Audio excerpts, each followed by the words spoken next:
قاف والقرآن المجيد بل عجبوا أن جاءهم منذر منهم فقال الكافرون هذا شيء عجيب أإذا متنا وكنا ترابا ذلك رجع بعيد قد علمنا ما تنقص الأرض منهم وعندنا كتاب حفيظ بل كذبوا بالحق لما جاءهم فهم في أمر مريج أفلم ينظروا إلى السماء فوقهم كيف بنيناها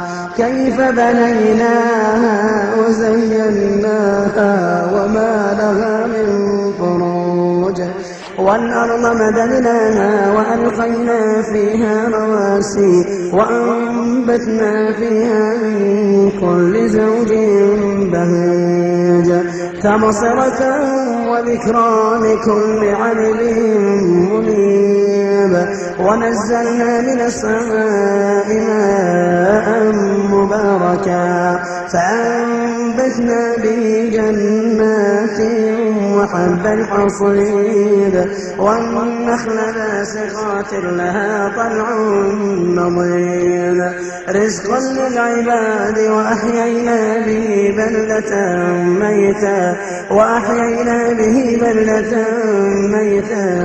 كذلك الخروج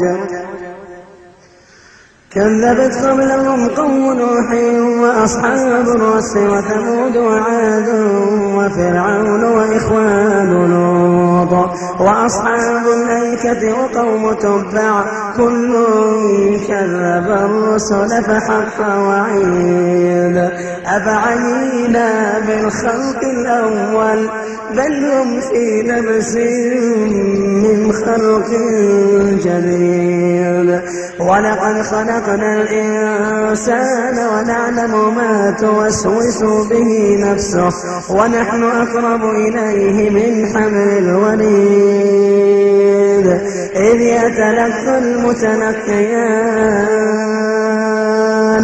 إذ يتلقى المتلقيان عن اليمين وعن الشمال قعيد ما يلفظ من قول إلا لديه رقيب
In the course of studying ancient Egypt, it became evident that some of the pharaohs and royalty had oblong skulls.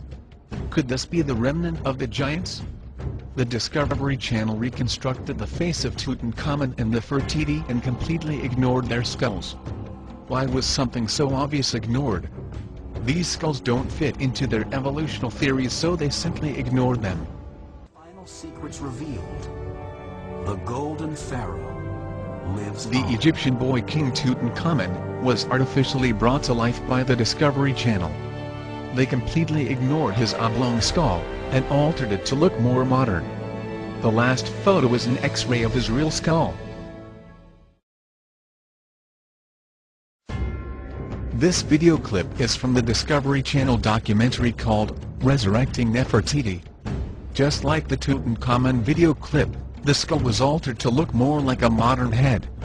There wasn't a single word about the oblong skull. Discovery Channel is a strong supporter of the theory of evolution. They will filter out any artifact which suggests a different theory just by ignoring it.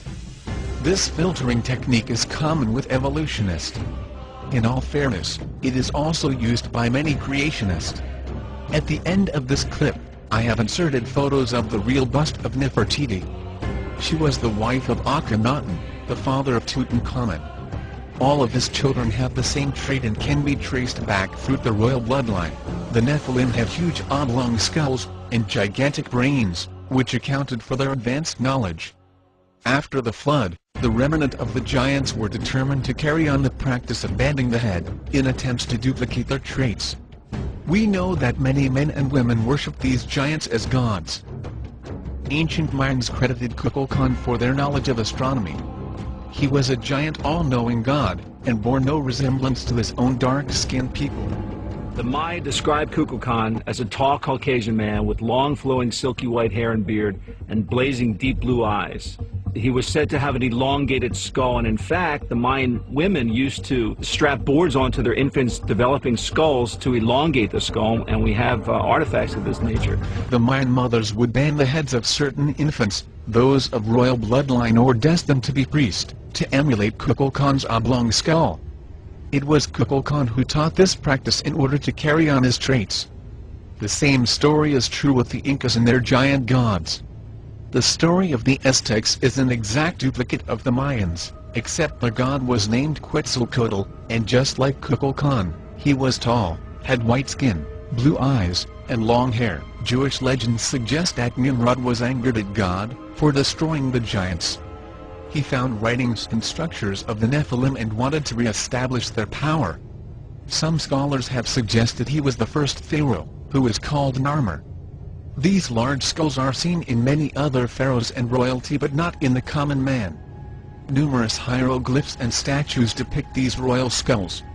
Could this larger brain provide an answer to their advanced knowledge? The skulls throughout South America show the same trait. Similar skulls are found in many other countries. It is worldwide. We know the Egyptians and South American tribes practiced the ritual of bending the head at youth, in order to prolong this trait. It was only done with a priest or a VIP. Just like the Egyptians, they wanted to continue the royal bloodline. Does this suggest a common ancestry?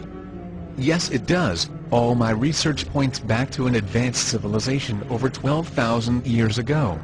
According to Nazca myth, the gods descended from the sky. They had these odd, elongated skulls. So what did mankind do? People living at Nazca, they tried to imitate the gods. And so they put boards around the newborn babies' heads so that the skulls would grow into this long shape. We know from scripture a few of the giants did escape the flood, but with restrained characteristics. As they breed with common women, their children were much smaller, an example being Goliath and his 4 brothers. The following news clip is about a discovery in the Siberian province of Russia.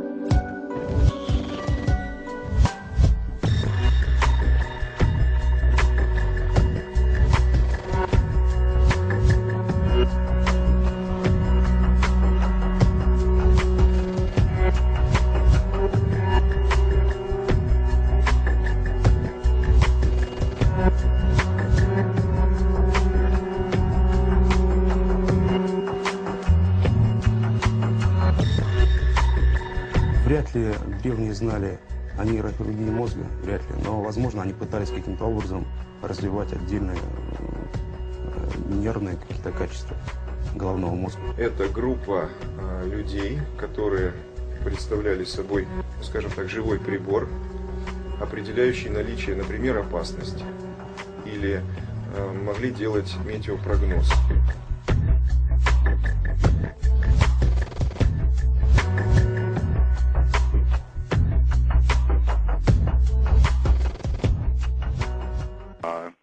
There are other groups of beings in existence other than humans, and on past shows we've discussed how there's really no reason to think that humans are all there is, especially when we've got all these fossils, like the Cro-Magnon man fossil that we discussed, I think 2 weeks ago it was, and also the conehead skulls. That's one of the most fascinating things we've ever discussed on this show, all over museums in South America and Greece and so forth, and you can't get an anthropologist here in America to even talk about them, amazingly.